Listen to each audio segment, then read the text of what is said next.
မိခင်လိတ်ကြီးတစ်ကောင်ဟာကမ်းခြေကတဲချင်းတစ်ခုထဲမှာဥတွေအများကြီးဥသွားခဲ့ပါတယ်။အချိန်တန်တဲ့အခါဥတွေတဲကနေလိတ်ကလေးတွေအများကြီးထွက်လာပြီးပင်လယ်ထဲကိုစုပေါင်းသွားကြတာပေါ့။ဒါပေမဲ့လိတ်ကလေးတစ်ကောင်ကတော့တခြားသူတွေထက်နောက်ကျပြီးမှဥကနေထွက်လာခဲ့ပါတယ်။သူနိုးလာတဲ့အခါဘေးပတ်ဝန်းကျင်မှာဘယ်သူမှရှိမနေတော့ပဲတယောက်တည်းကြံရစ်နေတာကိုတွေ့လိုက်ရပါတယ်။သူဟာအခက်ခဲတွေကြားကကျင်းထဲကနေရုံထွက်ခဲ့ရပြီးသူ့ရဲ့ခက်ခဲကြမ်းတမ်းတဲ့ဘဝခရီးကိုစတင်ခဲ့ပါတယ်။ကမ်းခြေမှာမိဖို့ထားတာကိုတွေ့ပြီးသွားကြည့်တဲ့အခါ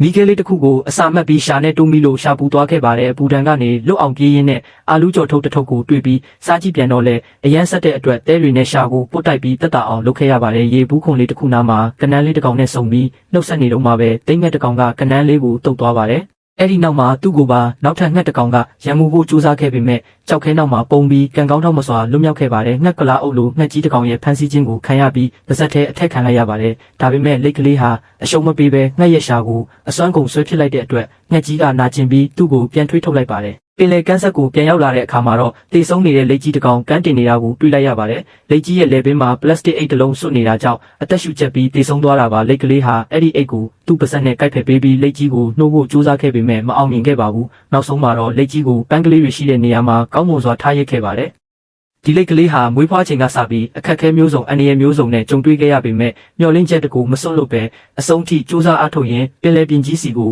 ဦးတည်ထွက်ခွာသွားခဲ့ပါတယ်။